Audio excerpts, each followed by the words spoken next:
Hello hello students,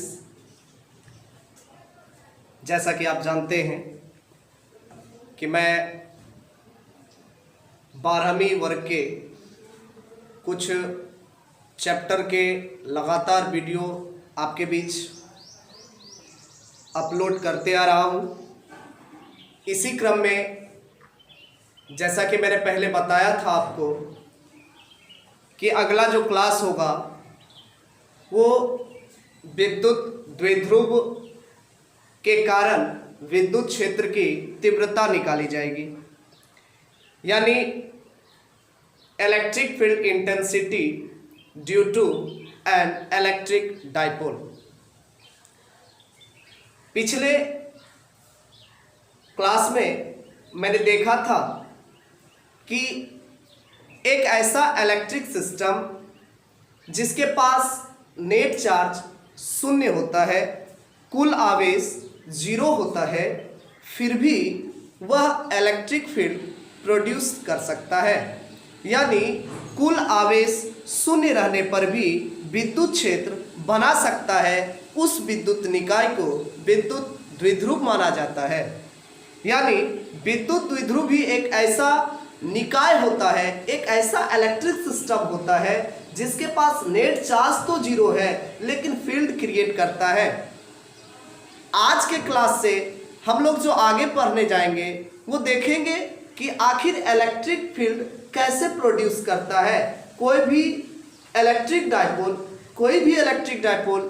विद्युत क्षेत्र कैसे बनाता है। हालांकि विद्युत क्षेत्र रेखा का निर्माण मैंने पहले ही विद्युत द्विध्रुव के लिए पढ़ लिया है। यदि आपने नहीं पढ़ा है तो आप इलेक्ट्रिक फील्ड लाइन के वीडियो को देख लेंगे, उसमें आप विद्युत द्विध्रुव के कारण जो विद्युत क्षेत्र रेखा का निर्माण होता है, formation of electric field line, तो आप उसको जरूर देख लेंगे।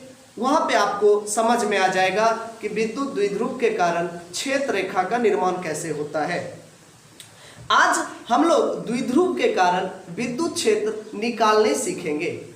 द्विध्रुव के कारण जो विद्युत क्षेत्र आप निकालिएगा, यहाँ आपको 3 टॉपिक पढ़ने हैं, जिससे पहला टॉपिक का वीडियो आज अपलोड किया जा रहा है। इसके बाद आपका क्रमशः दूसरा, तीसरा सभी प्रकार के टॉपिक आपको दे दिए जाएंगे। तो द्विध्रुव के कारण विद्युत क्षेत्र की तीव्रता में हम सबसे पहले पढ़ेंगे एक्सियल कंडीशन, जिसको एंड ऑन पोजीशन भी बोलते हैं, अक्षीय स्थिति।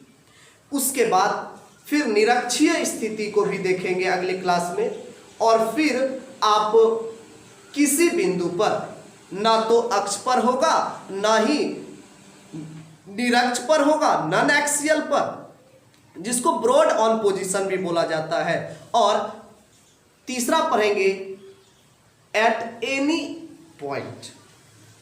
क्या क्या पढ़ेंगे? एक्सियल पोजीशन, जिसे एंड ऑन पोजीशन भी बोलते हैं, नॉन एक्सियल पोजीशन, जिसे ब्रॉड ऑन पोजीशन भी बोलते हैं, और तीसरा पढ़ेंगे एट एनी पॉइंट, यानी अक्षीय स्थिति में, निरक्षीय स्थिति में और किसी बिंदु पर। तो आप जरूर देखेंगे। क्रमशः हम सभी प्रकार के वीडियो आपके बीच अपलोड करते रहेंगे, इसलिए मेरा आपसे रिक्वेस्ट होगा कि आप मेरे चैनल को जरूर सब्सक्राइब करें, क्योंकि यदि आप चैनल को सब्सक्राइब करते हैं तो आपके पास सबसे पहला वीडियो मेरा पहुंचेगा और तुरंत पहुंचेगा। इसलिए मैं आपसे हार्टली रिक्वेस्ट करता हूं कि आप मेरे चैनल को जरूर सब्सक्राइब करें। यदि अच्छा लगे तो लाइक भी जरूर करें। तो आइए, सबसे पहले आज हम लोग विद्युत द्विध्रुव के कारण अक्षीय स्थिति में विद्युत क्षेत्र की तीव्रता निकालेंगे। Electric field intensity due to an electric dipole in axial position. मैंने कहा इसे एंड ऑन पोजीशन भी कहा जाता है, इसीलिए मिस मत कर जाइएगा।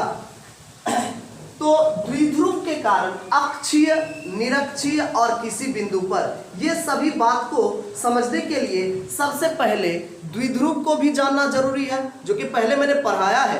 थोड़ा सा मैं हिंट आपको दे दूं।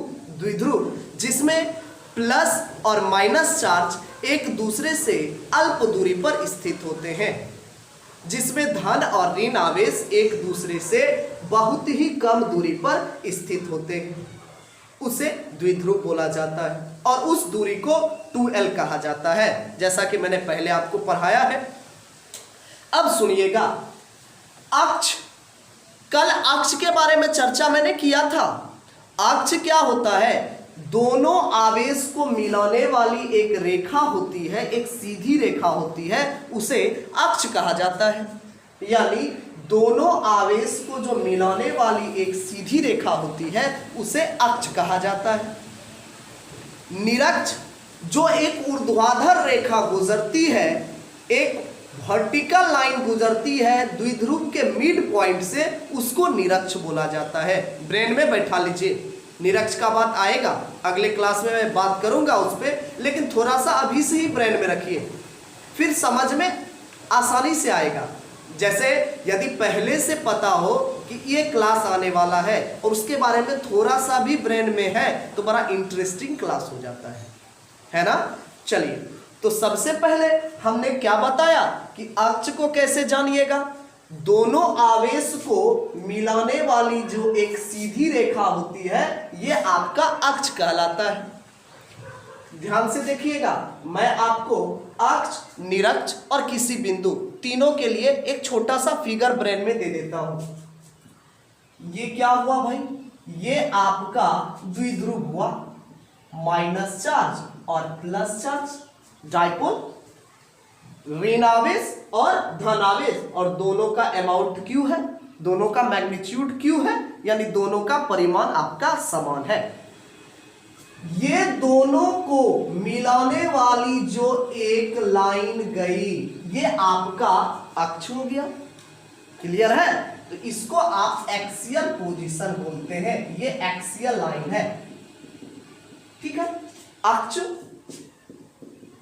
अक्षीय रेखा, थोड़ा सा इसको भी समझ रहे हैं पहले। ये जो लाइन मिलाया दोनों आवेश को ये आपका अक्षीय रेखा हुआ। अब द्विध्रुव ये हुआ, ठीक है, और ये इसका मिड पॉइंट, मध्य बिंदु। यदि मध्य बिंदु के सीध से एक रेखा ऊर्ध्वाधर गुजरती है तो इसको हम लोग निरक्षीय स्थिति बोलते हैं। इसको क्या बोलते हैं? निरक्षीय, नॉन एक्सियल। समझ में आ रहा है? यदि ऐसे भी समझ जाओ ना, हॉरिजॉन्टल लाइन हुआ, हॉरिजॉन्टल लाइन हुआ तो चार्ज को मिलाने वाला लाइन हुआ, तो ये आपका एक्सियल हो गया, और उसके मिड पॉइंट का वर्टिकल हो गया, ऊर्ध्वाधर हो गया, तो वो आपका निरक्ष हो गया। आप देख भी सकते हैं ये जो लाइन है ये आपका अक्ष और ये जो लाइन है निरक्ष। यदि अक्ष, यदि इस लाइन पर कहीं भी कोई पॉइंट लेते हैं तो समझ जाइएगा अक्ष पर ले रहे हैं, और यदि इस लाइन पर कोनो पॉइंट लिया जाता है तो समझ जाइएगा ये क्या है? निरक्ष है। यानी ऊर्ध्वाधर लाइन रेखा पर, वर्टिकल लाइन पर यदि आप कोई बिंदु लेते हैं तो समझ में आना चाहिए कि ये सर निरक्षीय स्थिति में है। और यदि दोनों आवेश को मिलाने वाली ये जो सीधी क्षैतिज रेखा है, हॉरिजॉन्टल लाइन है, इस पर यदि आप कहीं पर कोई पॉइंट लेते हैं तो सर समझ जाएंगे किस पर है? अक्षीय स्थिति पर है। सबसे पहले अक्षीय स्थिति पर बिंदु और निरक्षीय स्थिति पर समझ जाइएगा ना। दोनों आवेश को मिलाने वाली रेखा जो एक क्षैतिजता रेखा गई, इस पर यदि बिंदु कहीं दिखेगा तो समझ जाइएगा अक्षीय स्थिति में है, और मध्य बिंदु के सीध में जो ऊर्ध्वाधर रेखा गुजरी और उस पर यदि बिंदु है तो समझ जाइएगा निरक्षीय स्थिति में। और यदि ना अक्ष पर हो ना निरक्ष पर हो, कहीं पर हो जाए तो कहेंगे किसी बिंदु पर है ना। ठीक है, समझ में आ गया। तो ये अक्षीय स्थिति और निरक्षीय स्थिति का बात था। बहुत अच्छा। अभी जो आज जो क्लास हमको देखना है किस स्थिति में देखना है? अक्षीय स्थिति में। आप फिगर देखिए, अक्षीय स्थिति का फिगर है ना। तो एक द्विध्रुव मैंने लिया ना। द्विध्रुव का नाम क्या माना? ए और बी। ए बी एक द्विध्रुव लिया जिसके ए इंड पॉइंट पर, जिसके ए सिरे पर -q चार्ज है। ए सिरे पर चार्ज क्या है? -q, यानी ए सिरे पर आवेश -q है और बी सिरे पर आवेश क्या है? +q है।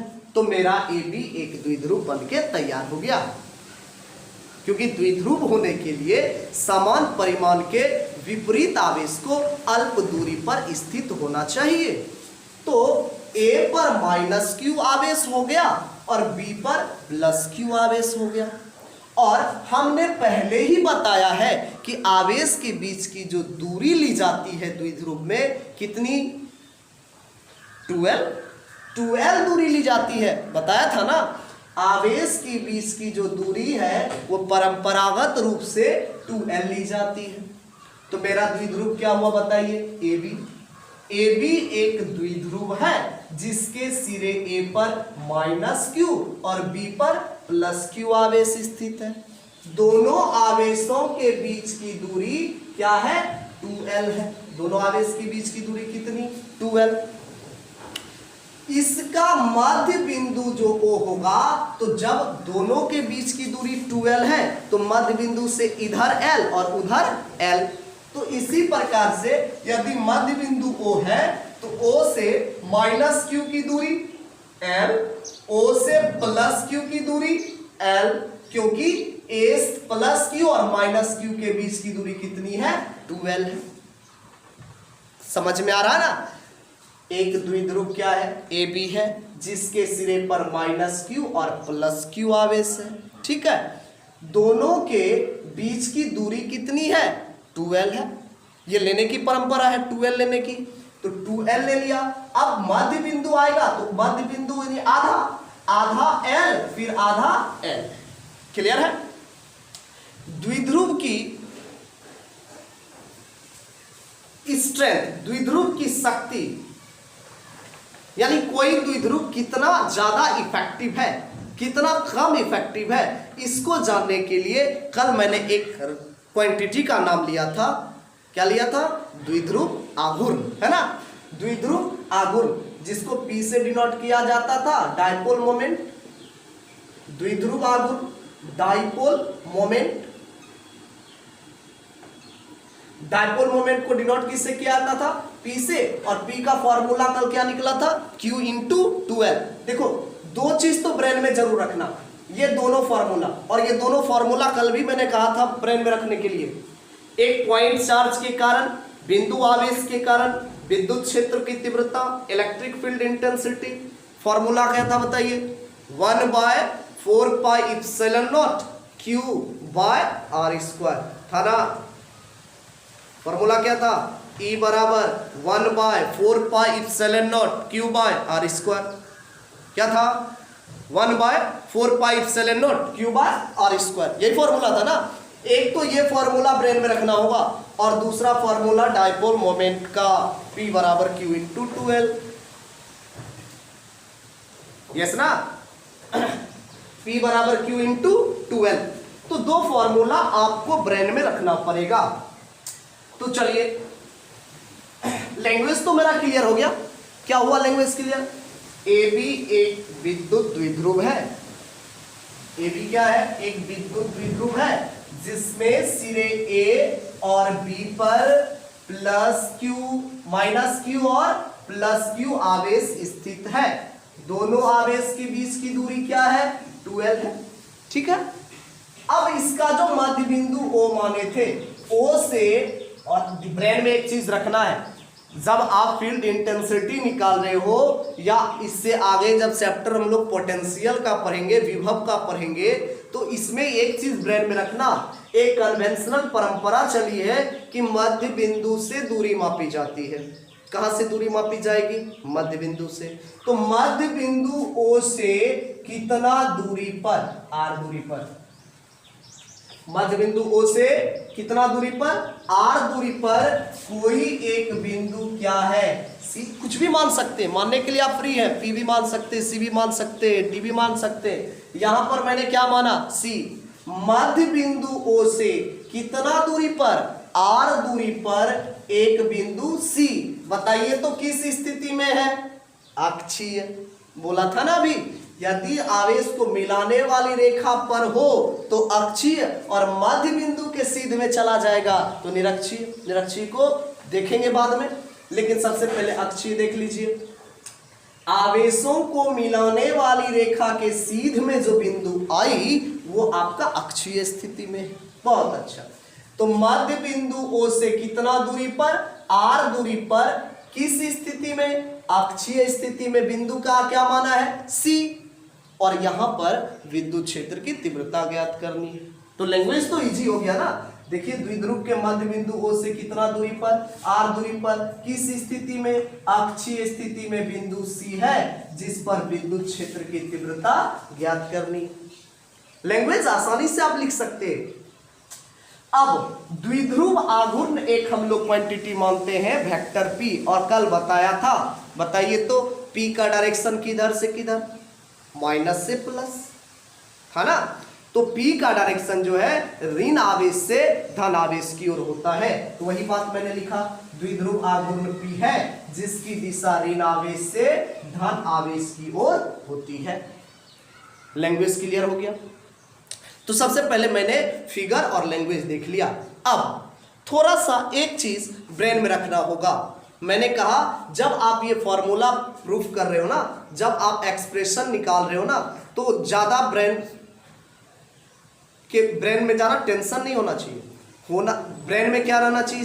इसमें दो फॉर्मूला रखो और वेक्टर का थोड़ा सा रूल याद रखो, सदिश वाला नियम, ठीक है ना। तो दो फॉर्मूला कौन सा? E बराबर 1/4 pi epsilon naught Q by R square, और P इक्वल्स टू Q गुने 2L। P बराबर Q गुने 2L और E बराबर 1/4 pi epsilon naught Q by R square. दो फॉर्मूला मेरे ब्रेन में है। अब थोड़ा सा दिशा का चर्चा कर लेते हैं। दिशा पहले मैंने समझाया है आपको। बताइए, ये प्लस, जरा बताइए हमको इस पॉइंट पर, इस पॉइंट C पर निकालना है विद्युत क्षेत्र की तीव्रता। जरा बताओ, प्लस है तो प्लस का डायरेक्शन बाहर की ओर, प्लस का डायरेक्शन बाहर की ओर। अरे यदि नहीं समझ में आ रहा है तो यहां पर कोई टेस्ट चार्ज लेते हो, टेस्ट चार्ज पॉजिटिव। अच्छा बोलो, यहां यदि प्लस लेते आओगे तो प्लस प्लस को क्या करेगा? रिपेल कर देगा, प्रतिकर्षित करेगा। तो इसकी दिशा बाहर की ओर होगी ना। तो निश्चित रूप से प्लस के कारण जो विद्युत क्षेत्र की तीव्रता होगी वो बाहर की ओर होगी। इसको हमने बी, चूंकि यहाँ पे बी था इसलिए इसे EB लिख दिया। बहुत लोग E1 E2 करके बना लेते हैं, तो आप मानने के लिए स्वतंत्र हैं। तो ये बी है तो इसको मैंने EB मान लिया। और बाहर की ओर दिशा क्यों ही बताइए? क्योंकि ये पॉजिटिव चार्ज है और यदि टेस्ट पॉजिटिव होगा तो रिपेल करेगा, प्रतिकर्षित कर देगा। तो इसकी दिशा बाहर की ओर होगी। तो इसकी दिशा किस दिशा में हुई? देखिए, द्विध्रुव आघूर्ण की भी दिशा इधर ही है, द्विध्रुव आघूर्ण भी इधर ही है और विद्युत क्षेत्र तीव्रता भी इधर है। यानी EB का जो दिशा है ये P के दिशा में। पहला बात क्लियर? EB का दिशा किसके दिशा में हो गया? P के दिशा में। अब थोड़ा सा एक चार्ज माइनस का बात करते हैं। अच्छा बताइए, यहां पर प्लस आ जाता तो ये माइनस इसको क्या करता? आकर्षित करता। आकर्षित करता तो इसकी दिशा तो विपरीत हो जाती ना। निश्चित रूप से माइनस Q के कारण जो दिशा होगी वो माइनस Q की ओर होगी और प्लस Q के कारण जो दिशा होगी उससे दूर होगी। दिशा समझ में आया? प्लस Q के कारण जो दिशा होगी वो धन आवेश से दूर होगी, जबकि माइनस Q के कारण जो दिशा होगी वो ऋण आवेश की ओर होगी। तो जरा सा देखिए, इसकी दिशा द्विध्रुव आघूर्ण की दिशा में, जबकि माइनस क्यू के कारण जो है वो द्विध्रुव आघूर्ण के विपरीत दिशा में। यानी इस फॉर्मूला का जब यूज करेंगे तो यहां पी कैप प्लस में, जबकि इसका फॉर्मूला यूज करेंगे तो पी कैप माइनस में। क्यों? क्योंकि इस EA के साथ जो P का डायरेक्शन है अपोजिट है, जबकि EB के साथ जो P का डायरेक्शन है वो उसके डायरेक्शन में है।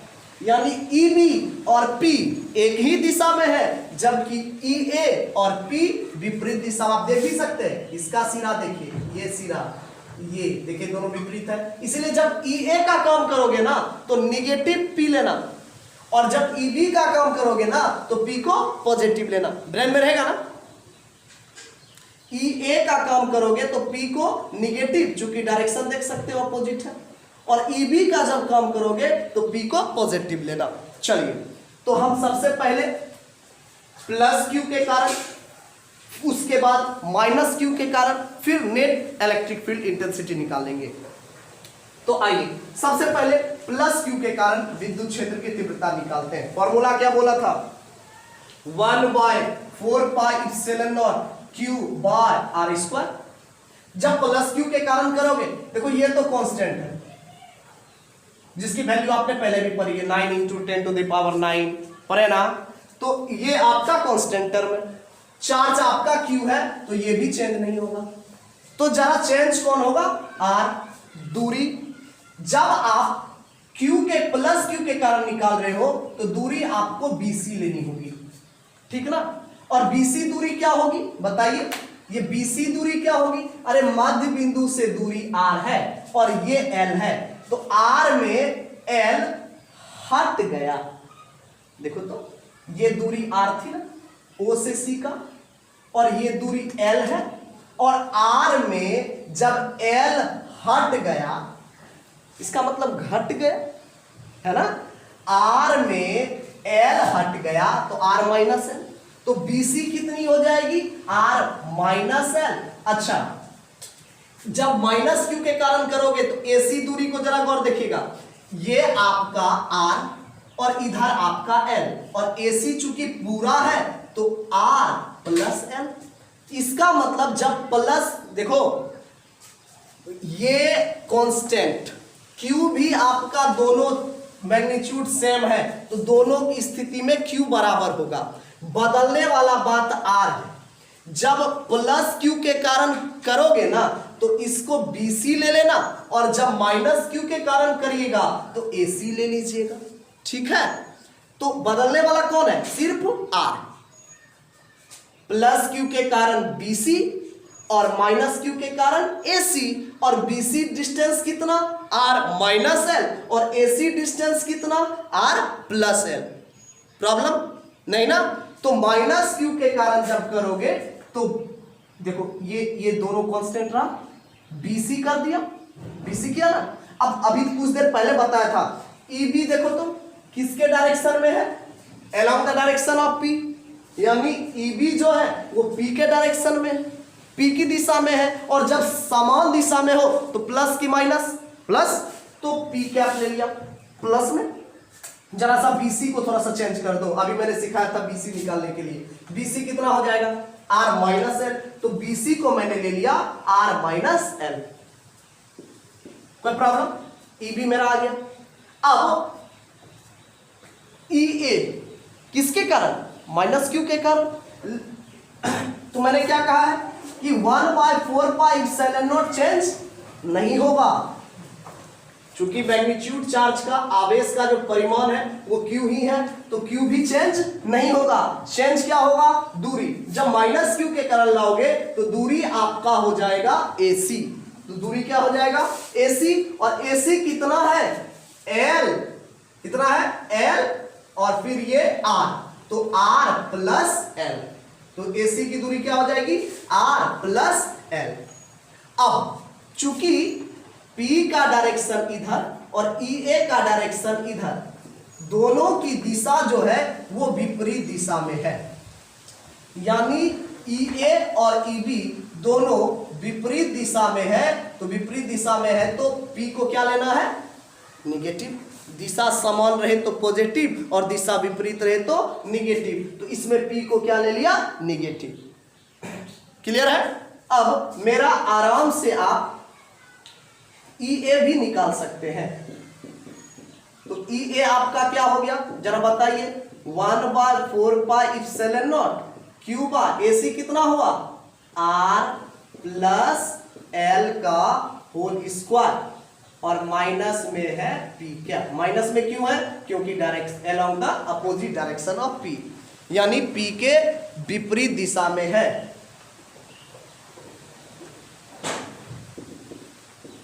तो EA आपका हो जाएगा plus into minus minus 1/4 pi epsilon naught Q bar R plus L का होल स्क्वायर, और P क्या, यानी EA और EB मेरा निकल गया।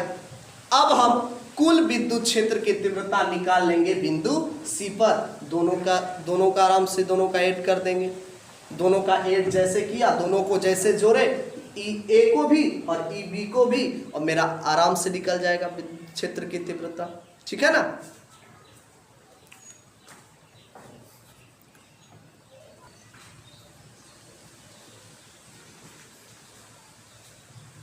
तो देखिए हमने अभी प्लस चार्ज और माइनस चार्ज दोनों के कारण विद्युत क्षेत्र की तीव्रता निकाल ली है। यानी EA का मान निकला था -1/4 pi epsilon naught Q bar R plus L का whole square into P cap, और EB का मान निकला था 1/4 pi epsilon naught Q bar R minus L का whole square into P cap. अब जब प्लस चार्ज और माइनस चार्ज के कारण हम लोग का विद्युत क्षेत्र का तीव्रता निकल गया, तो हम उस बिंदु C पर विद्युत क्षेत्र की तीव्रता निकालने के लिए दोनों को जोड़ देंगे। तो EB और EA यानी माइनस चार्ज के कारण और प्लस चार्ज के कारण दोनों को हमने जोड़ दिया। तो क्या लिखा, 1/4 pi epsilon naught Q by R minus L का whole square into P cap plus -1/4 pi epsilon naught Q by R plus L का whole square into P cap. अब इसका कैलकुलेशन करते हैं। जरा देखिए कॉमन क्या है, Q है और P कैप है। देख लीजिए Q P कैप और 4 पाई इप्सिलॉन नॉट। तो मैंने कॉमन क्या लिया, Q by 4 pi epsilon naught into P cap common ले लिया। जब Q और P और 4 पाई इप्सिलॉन नॉट खत्म हो जाता है तो क्या बचता है, 1 बाय R माइनस L का होल स्क्वायर। आप देख सकते हैं इसको मैंने खत्म किया, इसको मैंने खत्म किया, तो 1 बाय R माइनस L का होल स्क्वायर बच गया ना। अब इधर देखिए, इसमें भी आपने Q P को खत्म किया और 4 पाई इप्सिलॉन नॉट को खत्म किया, तो क्या बचा देखिए, 1 बाय R प्लस L का होल स्क्वायर। क्लियर है। तो कॉमन लेने के बाद मेरा बचता है 1 बाय R माइनस L का होल स्क्वायर, और plus into minus minus, plus into minus minus, और बचता है 1 बाय R प्लस L का होल स्क्वायर। अब जो आपका कॉमन टर्म आया है वो तो सीधा चलता रहेगा, Q by 4 pi epsilon naught into P cap. अब इसमें एलसीएम क्या आएगा, देखिए दोनों का होल स्क्वायर तो पहले कॉमन, और इंटू कर दीजिए R minus L into R plus L को। दोनों का होल स्क्वायर कॉमन आ गया, और R minus L plus R into R plus L, ये आपका एलसीएम हो गया। तो R माइनस L खत्म हो जाएगा तो क्या बचेगा, R प्लस L का होल स्क्वायर, और R प्लस L का होल स्क्वायर खत्म हो जाएगा तो R माइनस L का होल स्क्वायर। जोड़ कर दिया। इसको कैसे जोड़ा, देखिए पहले एलसीएम निकाला, फिर एलसीएम से डिवाइड किया, और डिवाइड किया ना, डिवाइड किया तो आपका बचा क्या, जब माइनस वाले से भाग दिए तो प्लस वाला बचा, अब प्लस वाले से भाग दिए तो माइनस वाला बचा। क्लियर है। अब जो कॉमन टर्म है वो तो Q by 4 pi epsilon naught into P cap. अब देखिए तो यहाँ कौन सा फॉर्मूला सेट करेगा, R प्लस L का होल स्क्वायर है तो कौन सा लगेगा बताइए, A प्लस B का होल स्क्वायर लगेगा ना। यहां क्या लगेगा बताइए, A माइनस B का होल स्क्वायर। यहां क्या लगेगा, A minus B into A plus B का। तो कितने फॉर्मूला, बीजीय व्यंजक का 3 फॉर्मूला सेट कर रहा है। a प्लस बी का होल स्क्वायर क्या होता है? a square plus B square plus 2ab होता है ना। a माइनस बी का whole square a square plus B square minus 2ab और a plus B into a minus B a square minus B square. तो देखिए, तो a के जगह पे आ तो a square plus B square plus 2ab हो गया। इसको देखिए, फिर माइनस था तो माइनस, ठीक ना। a square plus B square minus 2ab 2rl, ठीक है। अब इसको कौन सा फॉर्मूला तोड़िएगा? a minus B into A plus B, तो a square minus B square ना, तो a के जगह पे r स्क्वायर, b के जगह पे l, तो l स्क्वायर तो r square minus l square whole square है, तो इसको मत छोड़ दीजिएगा, तो होल स्क्वायर रहेगा। तो q by 4 pi epsilon naught into P cap हो गया। अब जब ब्रैकेट के आगे में माइनस रहता हो तो अंदर वाला का साइन चेंज हो जाता है, तो ये तो चेंज नहीं होगा, ये अनचेंज रहेगा, R square plus L square plus 2rl। अब आगे में माइनस है तो साइन चेंज कीजिए, प्लस आर स्क्वायर बदल जाएगा माइनस आर स्क्वायर में, प्लस एल स्क्वायर बदल जाएगा माइनस एल स्क्वायर में, माइनस 2rl बदल जाएगा प्लस 2rl में। क्लियर है? और जो आपका एलसीएम है तो निकला होगा R square minus L square का होल स्क्वायर। अब plus R square minus R square cancelled out, L square plus L square minus cancelled out, क्या बचा? q by 4 pi epsilon naught into P cap. अब यहां देखिए तो 2rl और 2rl कितना होगा? 4rl, तो 2rl प्लस 2rl हो गया 4rl, यानी 2rl प्लस 2rl हो गया 4rl, और नीचे में आपका है R square minus L square का होल स्क्वायर हो गया। अब थोड़ा सा यहाँ एक फॉर्मूला सेट करेंगे जो कि पहले मैंने बताया है, P बराबर Q गुना 2L। एक फॉर्मूला हमने बताया है P बराबर Q गुना 2L। जरा देखिए तो यहाँ सेट करेगा क्या? करेगा। 4rl को आप लिख सकते हैं 2rl गुना 2l, लिख सकते हैं ना। 4rl को क्या लिख सकते हो? 2r, 4 को लिख सकते हो ना 2 इंटू 2, यानी 2 गुने 2 लिख सकते हैं ना 4 को, तो 2r और फिर 2l, यानी 4 में 1 2 दे दिया r को, 1 2 दे दिया l को, तो 2r गुना 2l।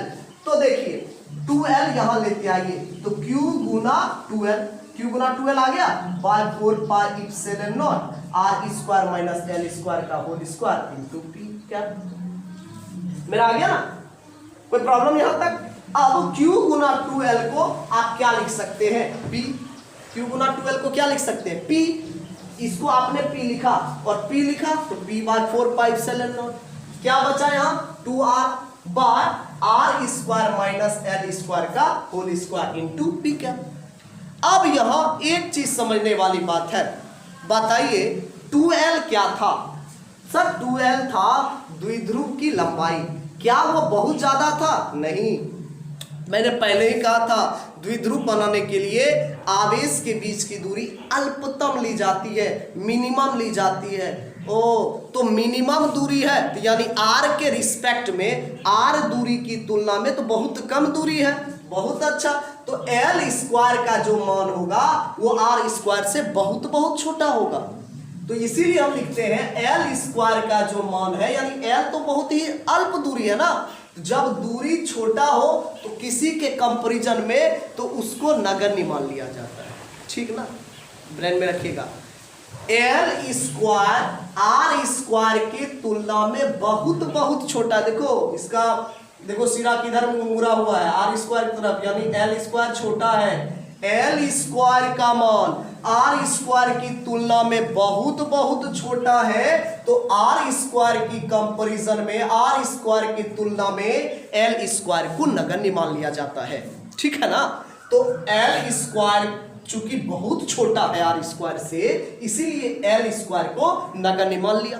जब नगण्य मान लिया, इसको ओमिट कर दिया, तो एल स्क्वायर खत्म हो गया, तो क्या बचा? देखिए p by 4 pi epsilon naught 2r by R square का होल स्क्वायर, तो p by 4 pi epsilon naught 2r। अच्छा बोलिए 2 इंटू 2 4, तो r पर पावर 4।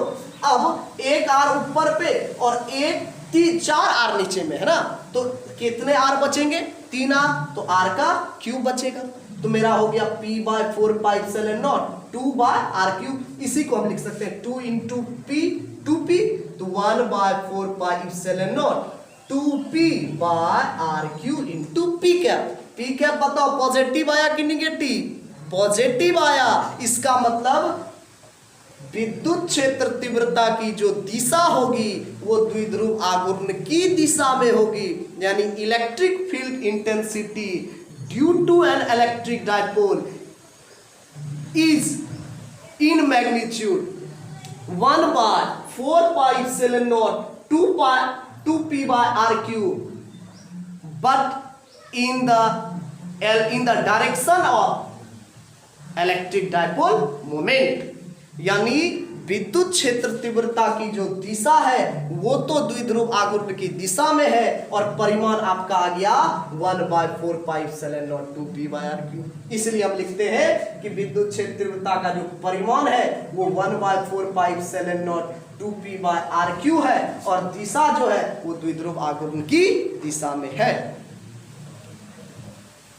तो समझ में आ गया होगा। आप इसको प्रैक्टिस कीजिए, रिवाइज कीजिए, और फिर मिलेंगे हम अगले वीडियो में। तब तक के लिए धन्यवाद।